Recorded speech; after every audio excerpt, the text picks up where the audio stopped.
في جعبتي رسالة فحواها الألم والحزن، رسالة من زوجة ضعيفة إلى زوجها الشهيد.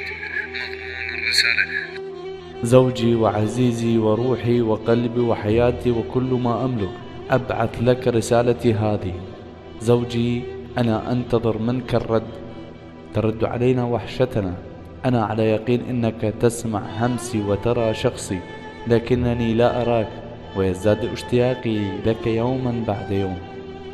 زوجي وحبيبي، أنا والأطفال عندما نريد أن ننام نستمع ونشاهد فيديوهاتك التي ترسلها لنا من جبهات القتال.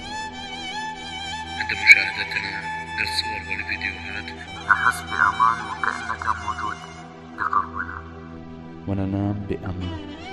زوجي وحبيبي، أحببت أن أنقل لك شيئا نقلته لي صديقة بنتك الصغيرة زينب. طلبوا منها إدارة المدرسة أن تحضر لمتابعتها. أجابت المعلم قالت له سوف يأتي إلينا في الليل، وعندما يأتي أخبره بما تريدون. وفي اليوم التالي لم تحضر أنت معها، فسألها المعلم: ألم نقول لك أحضري ولي أمرك؟ فبكت وقالت: البارحة لم يأتي ولا أعلم السبب. فسألها المعلم: أين يعمل أباك؟ فقالت له وهي باكية: إنه نائم في مقبرة الشهداء ولم يأتي إلينا فقط الليل. فبكى المعلم وعلم أنك تأتيها في الرؤيا. زوجي وحبيبي، الليل يمر علينا ونحن خائفون جائعون، لم يعطونا لا من مالهم ولا من أمانهم. الناس بعد رحيلك لم تهتم بنا ولم ترعانا. أين أنت؟ لم يكن رحيلك سريع، لما العجل؟ كنا عبئا عليك، لكننا نحبك ونودك.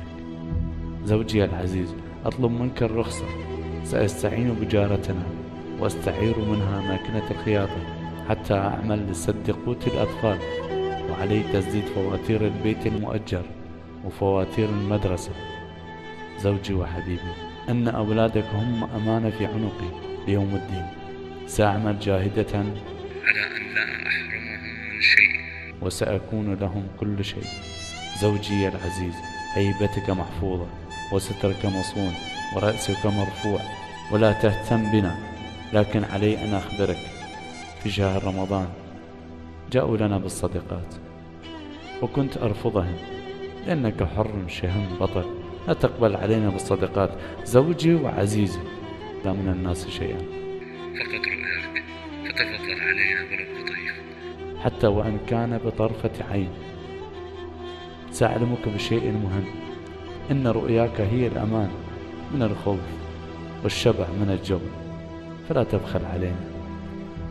اللهم ارحم شهدائنا واغفر لنا بهم، إنك مجيب الدعاء. زوجتك المخلصة.